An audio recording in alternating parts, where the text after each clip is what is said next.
chicos, hoy aquí. Pero esto no es nada.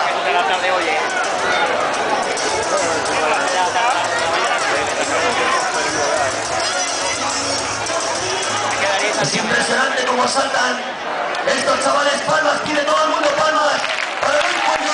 Vamos a ver. Impresionante salto de Eloy Cuello, uno de los mejores de España.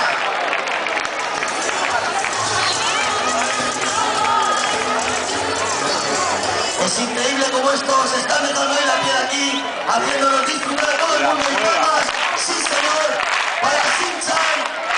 Sinchan, que nos va a hacer un doble salto. Vamos a ir. Sí señor, impresionante.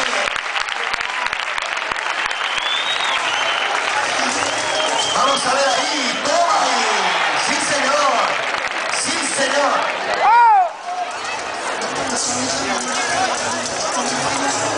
Las vacas nos están dando mucho juego y es increíble. Vamos a ver a Joel, el terminador, haciéndonos un salto con Carocha. Vamos a ver si dejamos la vaquita que se fije en él. Y del terminador, un salto con Carocha, de los más antiguos del panorama. Vamos a ver, Joel, vamos a ver ahí, como tú sabes. Vamos a ver ahí, arriba. Sí, señor. No pasa nada. Sí, señor. Ay. Ahora está con las patas atadas.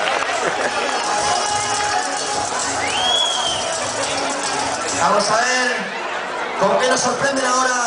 Esto es increíble, la cantidad de saltos que nos están haciendo estos chicos hoy aquí.